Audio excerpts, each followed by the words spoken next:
I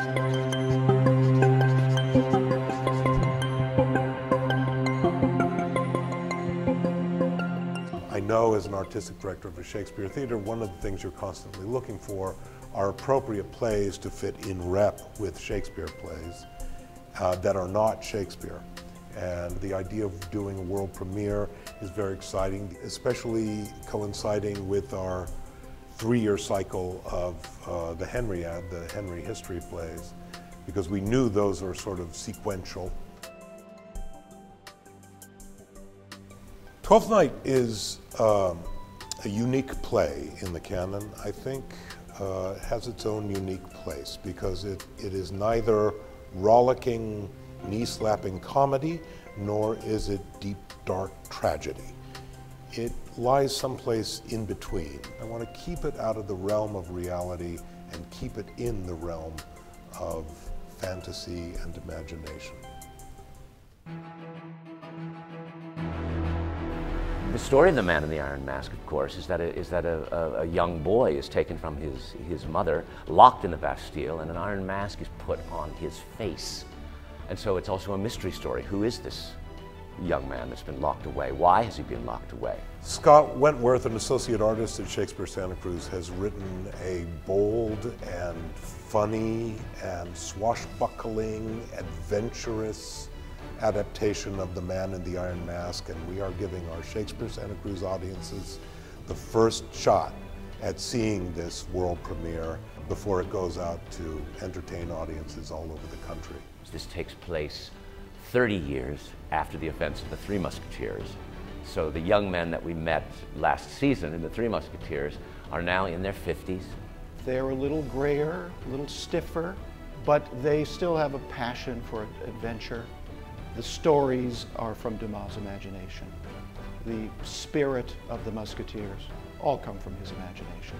But the basic setting of the story feels like it's historically factual. And who doesn't like to see old guys have to kind of buckle on the armor again and grab the swords again and save the day again?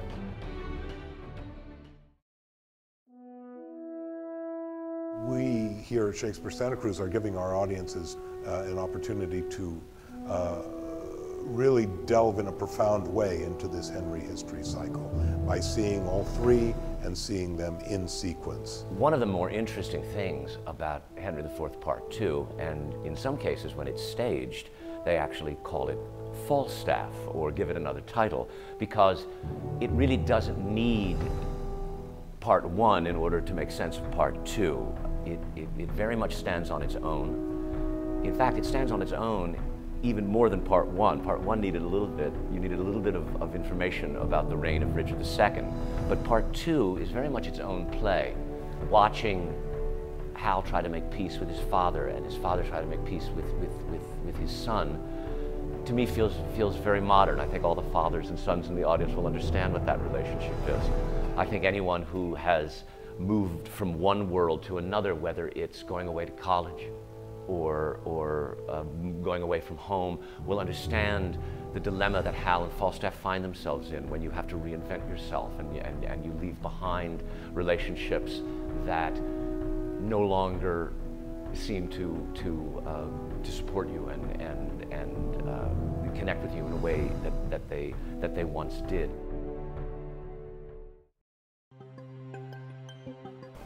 The Fringe show is performed by the acting interns.